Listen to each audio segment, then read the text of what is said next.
seseorang itu hanya boleh menjadi calon presiden itu hanya diusulkan oleh partai politik. Dampaknya apa? Banyak orang yang sebenarnya memiliki potensi untuk mencalonkan diri, tapi menjadi terbatas karena harus melalui partai politik. Diskriminasi ya. Oh, diskriminasi. Kenapa hanya kepala daerah yang boleh calon independen misalnya? Iya, betul. Sementara presiden tidak boleh. Saya mau bilang bahwa partai politik saat ini adalah sarangnya oligarki gitu. Itu yang kemudian banyak orang tidak ingin berpolitik. Itu tandanya apa? Bahwa DPR dan pemerintah itu tidak mendengar aspirasi rakyat. DPR yang isinya partai politik. Saya melihat pemilu saat ini adalah pemilu yang akan terjadi dengan kualitas demokrasi yang paling rendah. Penyelenggara pemilu kemarin itu ada backing partai politik.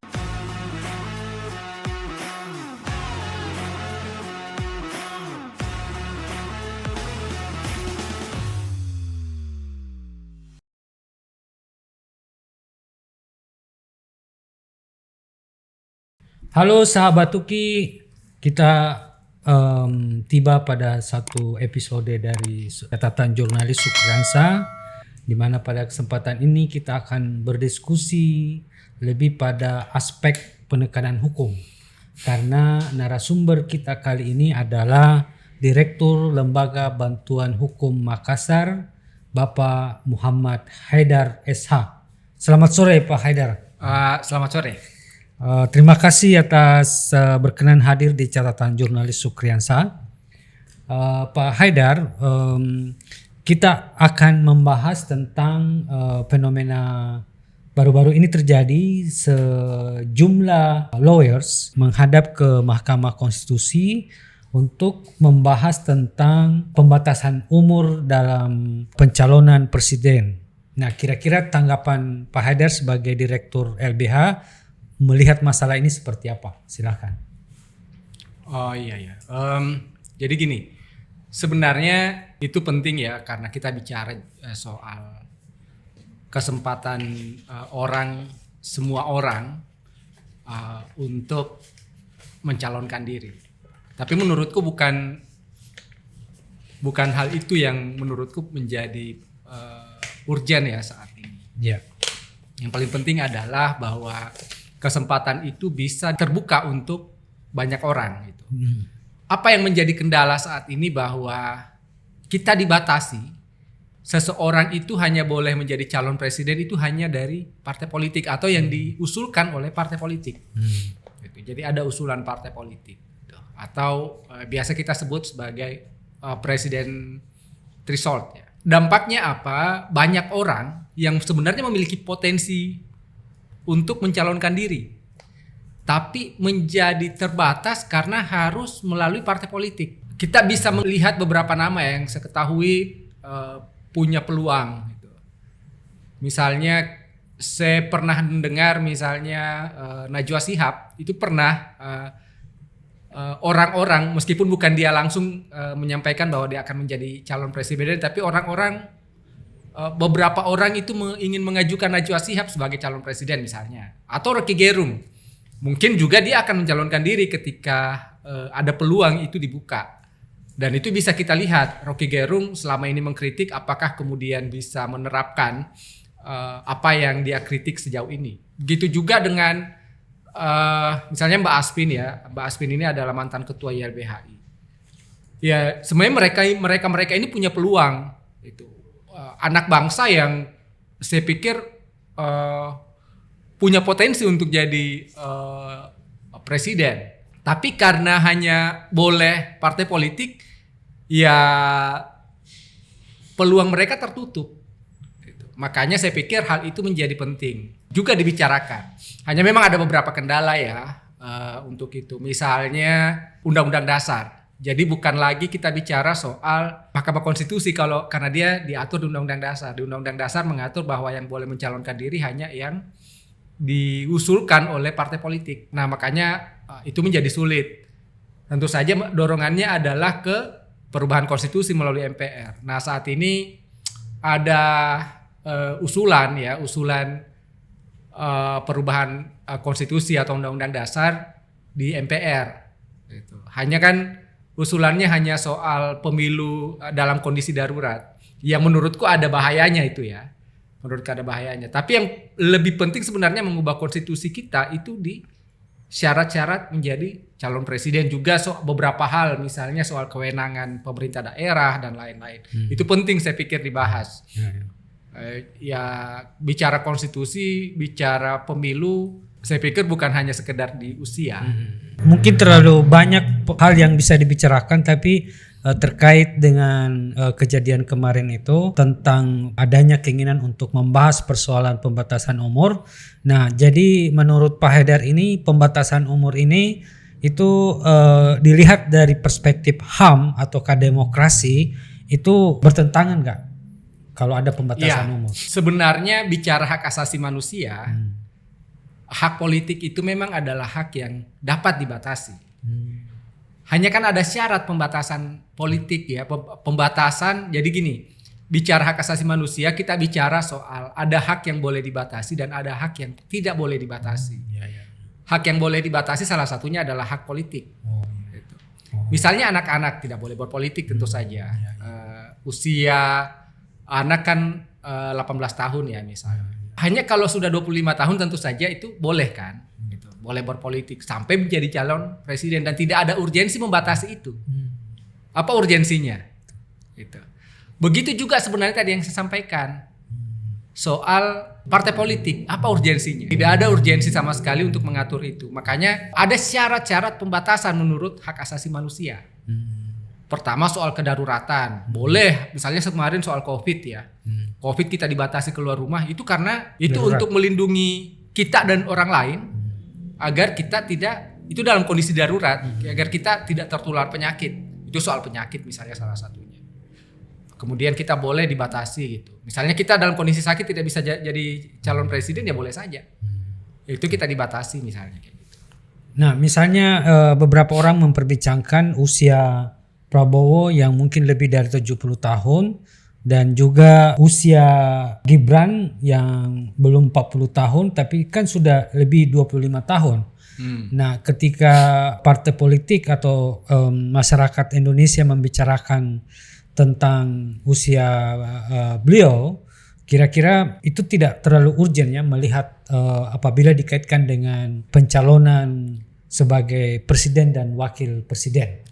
Iya, saya pikir tidak ya. Maksudku itu penting tapi harusnya dilihat bukan sebagai prioritas menurutku ya. Yang paling prioritas adalah melihat, ini kita bicara hak asasi manusia tadi, bahwa ada pembatasan hak asasi manusia di situ ada yang harusnya ada syarat-syarat pembatasan. Ya, konstitusi kita mengatur, undang-undang tentang HAM juga mengatur itu, yang harusnya itu juga dilihat. Undang-undang hak sipil politik juga, kovenan hak sipil politik juga mengatur itu, yang harusnya menjadi dasar kita melihat bahwa pembatasan terhadap hak-hak seseorang itu ada syarat-syaratnya itu.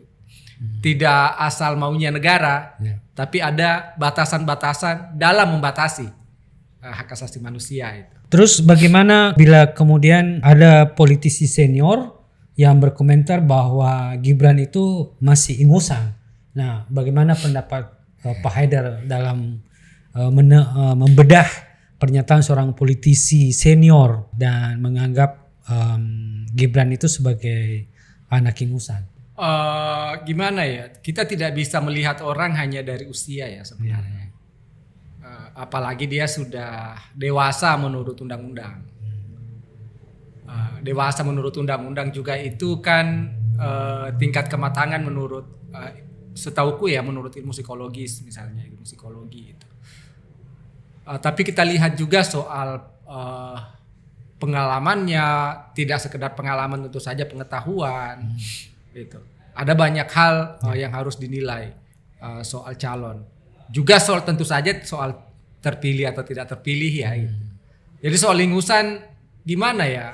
Itu bukan parameter ilmiah. Gitu. Harusnya meletakkan seseorang itu pada parameter ilmiah gitu, bukan ingusan atau tidak. Kalau ingusan atau tidak ya itu hal lain, itu menurutku bukan parameter ilmiah. Apakah Pak Haidar bisa melihat bahwa pernyataan itu pernyataan yang kebablasan atau pernyataan yang tidak matang atau gimana melihat Pak Haidar membedah itu? Saya tidak paham apa maksudnya, tapi harusnya yang saya mau bilang bahwa harusnya dia bicara ilmiahnya gitu. Kenapa dia dianggap tidak memiliki kapasitas atau kemampuan?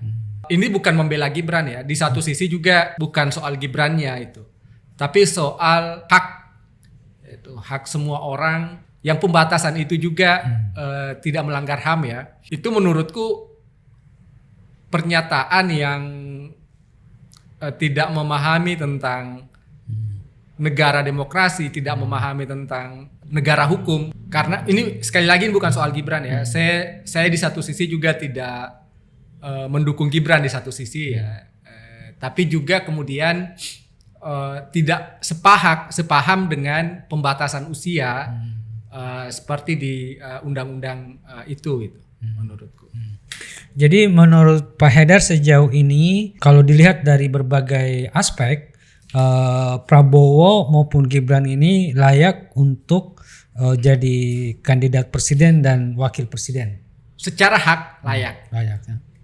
Tidak mempertimbangkan soal kapasitas kemampuan dia memimpin, bukan itu. Tapi secara hak asasi manusia tentu saja punya hak gitu.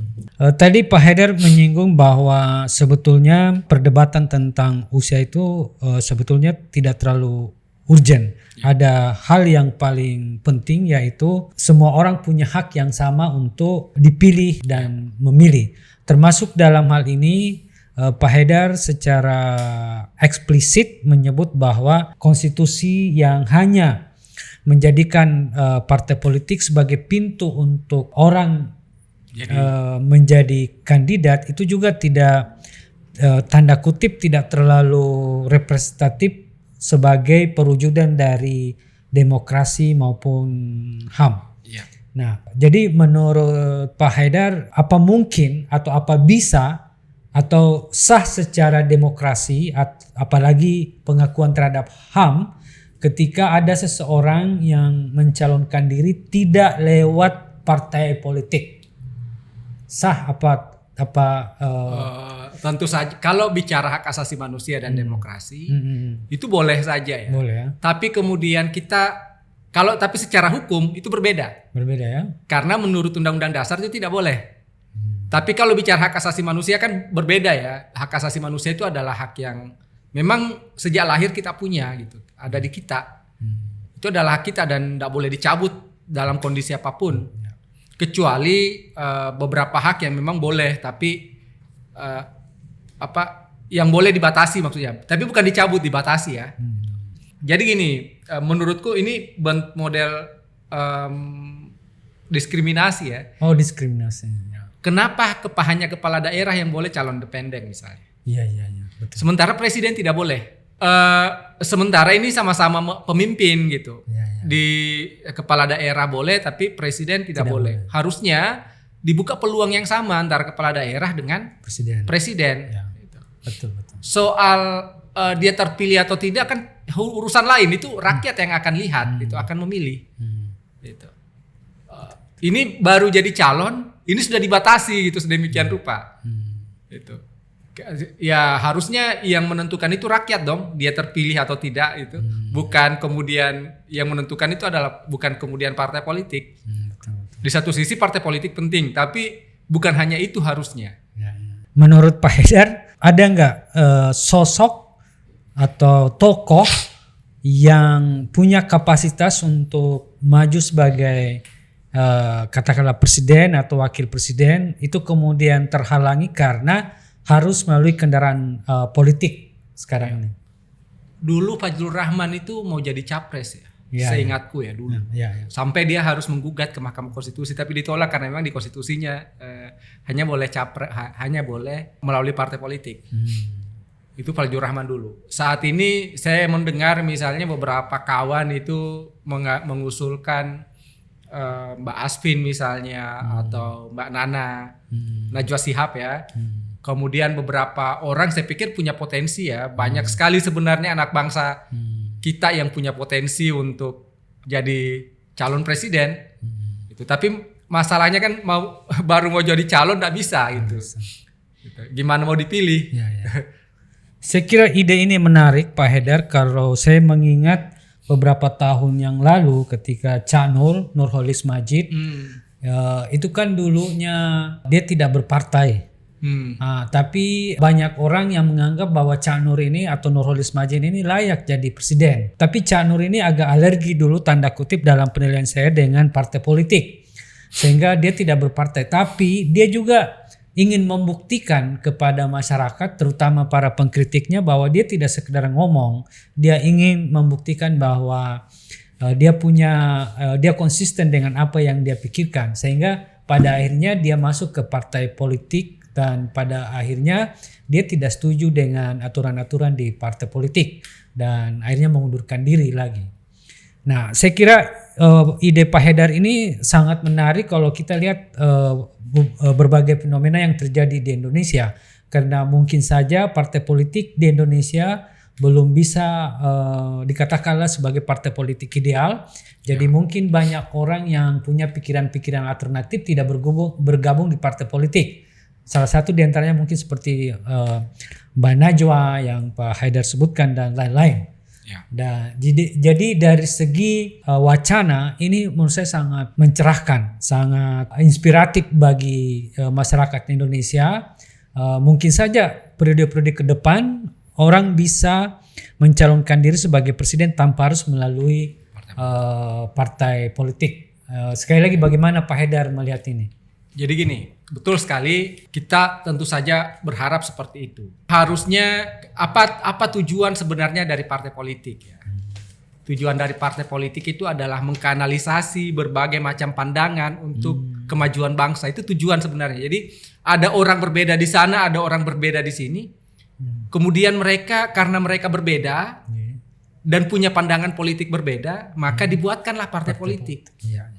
Jadi itu sebenarnya tujuan partai politik ya, ada perbedaan. Nah, masalahnya ketika ada orang yang sebenarnya memiliki pandangan sendiri, pandangan berbeda, juga punya kemampuan, punya kapasitas, tapi dia tidak punya partai politik. Dia ingin mencalonkan diri. Di mana dia bisa mengkanalisasi kemampuannya ini? Partai politik.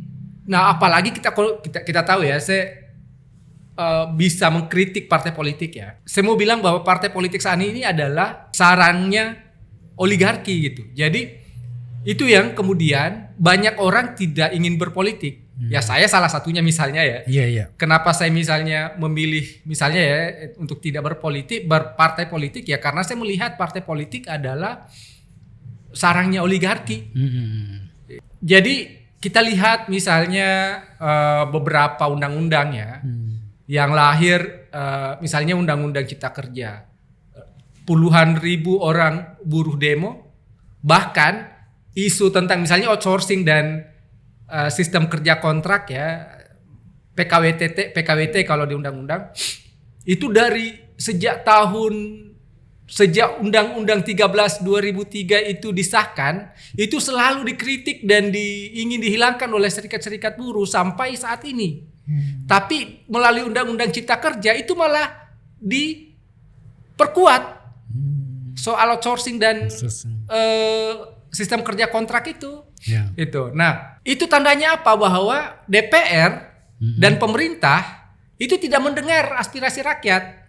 DPR yang isinya partai politik lebih memilih ke siapa? Ke yang saya sebut tadi oligarki. Belum lagi kita bicara aturan lain ya, misalnya soal undang-undang tentang kehutanan, pertambangan dan lain-lain. Itu kita bisa lihat itu undang-undang tentang pertanahan itu sama sekali tidak bicara bagaimana aspirasi rakyat, tapi di satu sisi menguntungkan oligarki gitu. Nah itu makanya salah satu kenapa misalnya saya tidak mempercayai partai politik. Saya punya pandangan begini. Saya misalnya ya ketika saya memiliki pandangan seperti ini harusnya saya bisa dong gagasan-gagasan seperti ini saya bawa ke negara gitu. Tapi kan ada yang menghalangi saya tentu saja. Mungkin Pak Haidar perlu perjelas elemen-elemen oligarki yang dimaksud di partai politik itu siapa-siapa atau kelompok-kelompok Saya apa? tidak sebut nama, Iya. tidak perlu ya sebut nama. Jadi yang saya maksud oligarki ini adalah bagaimana persekongkolan ya Iya. antara mereka yang punya kepentingan pengusaha-pengusaha ini dengan negara di satu sisi. Ada persekongkolan di situ. Iya.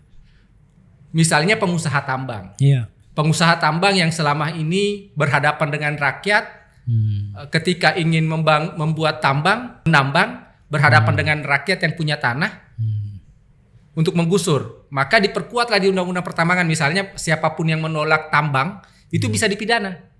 Ya bagaimana kalau saya punya tanah misalnya, terus perusahaan tambang mau masuk, terus saya mencoba menghalangi mereka, terus saya dipidana begitu.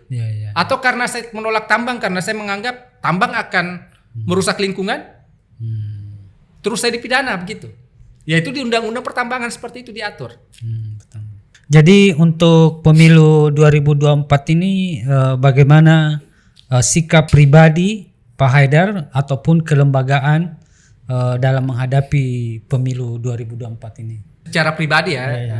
Kalau kelembagaan kami sedang merumuskannya melalui, jadi LBH Makassar itu kan adalah yayasan yang pusatnya di Jakarta. Yayasan di ILBHI, pusatnya di ILBHI di Jakarta. Dan saat ini secara nasional kami sedang merumuskan sikap kami terhadap pemilu 2024. Tapi secara pribadi saya melihat pemilu saat ini adalah pemilu yang akan terjadi dengan ya menurutku kualitas demokrasi yang paling rendah. Itu. Ada banyak sekali kelihatan ya. Saya bisa menyebutkan satu persatu apa penyebabnya. Salah satunya misalnya kemarin kami menggugat partai politik, itu ada bukan partai politik, KPU yang menetapkan partai politik peserta pemilu. Jadi yang kami gugat adalah penetapannya. Penetapannya, betul. Gugatan itu di Bawaslu ya, bukan gugatan sih namanya laporan ya, pengaduan ke Bawaslu. Meskipun ditolak, tapi kemudian setelah ditolak kami mengajukan ini ke DKPP, Dewan Kehormatan Penyelenggara Pemilu.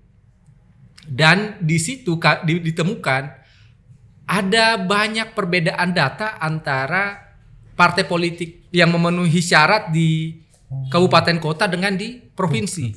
Misalnya partai A misalnya di kabupaten kota itu tidak memenuhi syarat, tapi kemudian di provinsi memenuhi syarat. Itu kalau silakan nonton di YouTube ya, ada di YouTube itu perbedaan itu gitu. Dan dampaknya adalah beberapa dari komisioner itu dijatuhi sanksi itu oleh DKPP.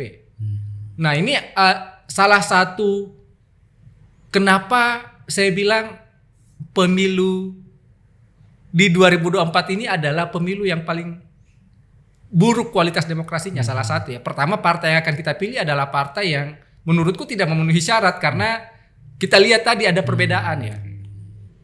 Nah, kemudian beberapa hal ya saya melihat misalnya saya tidak tahu ini isu saja yang saya dengar. Semoga ini adalah isu yang saya dengar ya.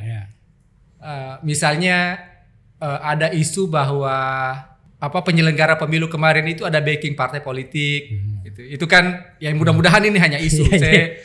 Dan itu tidak benar ya. Kalau itu benar maka ya saya bilang memang akan menjadi kontestasi pemilu yang demokrasinya paling buruk selama reformasi. LBH apa yang dilakukan dalam paling tidak kualitas demokrasi di pemilu 2024 ini bisa semakin meningkat dan memperkecil keburukan yang ditimbulkan oleh pemilu? Sebagai organisasi masyarakat sipil ya, LBH Makassar sejauh ini ya pertama salah satunya adalah bagaimana mendorong kualitas partai politik dengan pendaftaran partai politik itu betul-betul menurut undang-undang itu on the track itu pertama. Itu kita sudah mengajukan beberapa upaya meskipun itu menurut kami belum maksimal. Beberapa hal juga jadikan salah satu pekerjaan LBH adalah bagaimana memberikan penyadaran hukum kepada masyarakat. Penyadaran hukum yang dimaksud tidak sekedar agar mereka memiliki patuh terhadap hukum, tapi juga memberikan kesadaran tentang hak-hak mereka sebagai warga negara. Hak salah satunya adalah hak politik misalnya. Hak-hak mereka untuk mendapatkan layanan dari negara, agar mereka betul-betul paham bahwa negara hadir dalam hidupnya. Selama ini kita tahu bahwa negara ini tidak pernah hadir di hidup mereka gitu. Nah, bagaimana mereka bisa merasakan kehadiran negara adalah salah satu cirinya ya, bahwa negara mulai menuntut. Itu. Bahwa mereka mulai menuntut, misalnya mereka harus berhak atas pendidikan. Yang harus dipenuhi oleh negara. Mereka berhak atas kesehatan yang harus dipenuhi oleh negara. Mereka berhak atas lingkungan yang bersih misalnya. Gitu. Dan negara tidak boleh ikut mencemari lingkungan. Itu adalah model yang sejauh ini LBH lakukan, tidak sekedar mendampingi di pengadilan sampai kepolisian sampai pengadilan. Gitu. Tapi juga bagaimana memberikan kesadaran hak sebagai warga negara kepada masyarakat itu. Tentu saja itu juga akan kami lakukan pada pemilu itu. Meskipun ini pekerjaan yang sejauh ini telah kita lakukan ya. Tapi kita mencoba mendorong masyarakat agar melihat pemilu sebagai hal yang tidak terpisah dari hidupnya. Itu. Misalnya ketika teman-teman masyarakat itu punya masalah hukum, itu bukan hal yang terpisah dari pemilu. Gitu. Tapi itu adalah hal yang terkait. Nah, untuk mencegah kekerasan yang terjadi di pemilu, kira-kira apa yang diharapkan oleh Pak Haidar ini? Kira-kira kekerasan, ya tentu saja pertama yang paling penting itu adalah penegakan hukum ya. Itu pertama ya, penegakan hukum. Kedua adalah bagaimana pendidikan politik ke masyarakat. Sebenarnya masalahnya juga karena pendidikan politik itu sebenarnya adalah fungsinya partai politik ya. Kalau berdasarkan undang-undang partai politik, yaitu adalah tanggung jawabnya partai politik. Hanya kan kita lihat ternyata itu tidak pernah ada, tidak pernah. Bukan saya tidak bilang itu tidak pernah dibuat, tapi kita lihat masyarakat kita ternyata belum ya. Faktanya masih ada money politik gitu. Dan kemudian kita lihat ada, kalau dulu kita di 2019 masih banyak politik menggunakan kekerasan berbasiskan agama misalnya, SARA misalnya ya. Itu harusnya dihindari ya. di pemilu berikutnya ini. Mungkin paling mengemuka yang bisa dihindarkan adalah isu-isu yang bisa memicu konflik ya, termasuk tadi isu SARA, terus isu-isu lainnya. Jadi mungkin seluruh partisipan itu bisa menahan diri ya, supaya ketersinggungan dan konflik yang bisa terjadi di masyarakat bisa dikurangi. Tahun lalu, di pemilu yang lalu, LBH mencatat beberapa kasus kekerasan berbasis agama itu meningkat di tahun-tahun politik. Oh ya.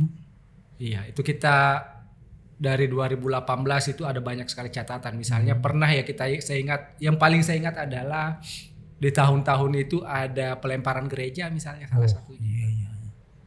Itu ya harusnya hal yang tidak perlu terjadi. Betul. Apalagi di tahun politik. Dan di tahun lalu itu meningkat sekali yang begitu-begitu itu.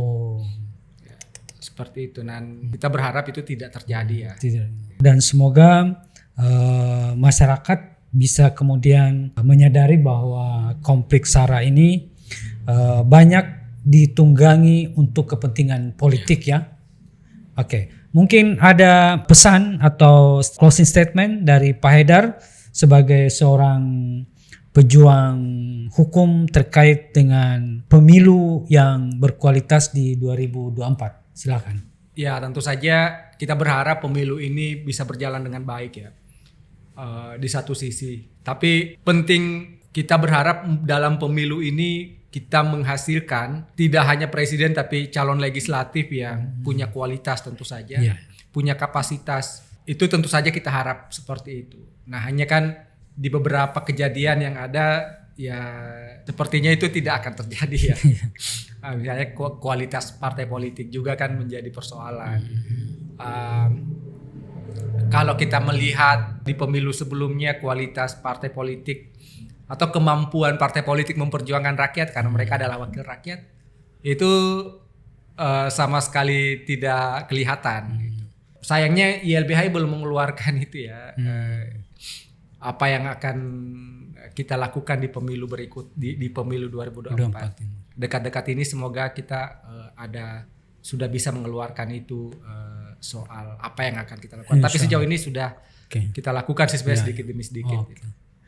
Oke, terima kasih Pak Edar dan sahabat UKI. Demikian diskusi kita dengan Direktur Lembaga Bantuan Hukum Makassar, Bapak Muhammad Haidar SH. Ada yang saya mau stressing dari pendapat beliau, dari peringatan beliau bahwa pada setiap pemilu ada kecenderungan terjadi peningkatan kekerasan dalam isu SARA, isu keagamaan. Ketika terjadi pemilu ini cenderung meningkat.